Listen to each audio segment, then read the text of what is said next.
मनुष्य ने जब पहली बार आग जलाई थी, तब शायद उसे ये आभास नहीं था कि वो केवल रोशनी नहीं जला रहा, वो एक पूरी सभ्यता की नींव रख रहा है।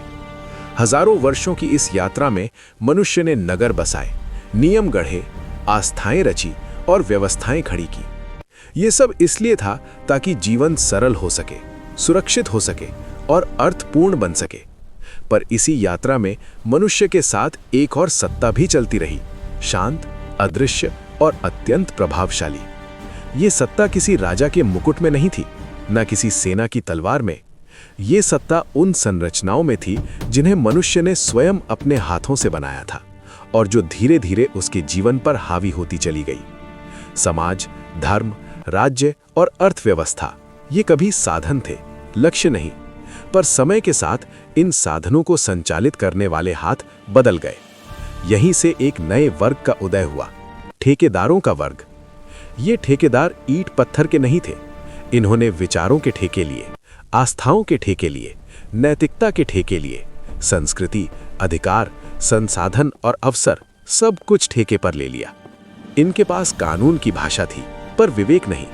इनके पास परंपरा का हवाला था पर मानवता नहीं।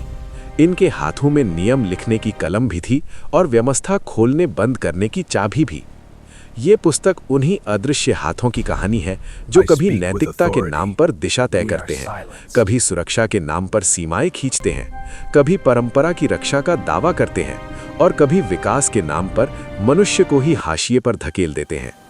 आज का मनुष्य पढ़ा लिखा है, तकनीक से लैस है और स्वयं को स्वतंत्र मानता है। फिर भी उसके फैसले, उसकी इच्छाएं और उसका भविष्य अक्सर किसी और द्वारा तय किए गए खांचों में फिट किए जा रहे हैं। हमें लगता है हम चुन रहे हैं, पर सच ये है कि हमारे सामने विकल्प पहले से छांट दिए जाते हैं। समाज के ठेकेदार तय करते हैं कि सम्मान किसे मिलेगा। धर्म के ठेकेदार बताते हैं कि सत्य किसके पास है। राज्य के ठेकेदार तय करते हैं कि सुरक्षा के नाम पर हम कितना छोड़ सकते हैं। और अर्थव्यवस्था के ठेकेदार ये निर्धारित करते हैं कि अवसर किसकी किस्मत बनेंगे और किसके लिए वे केवल सपना ही रहेंगे।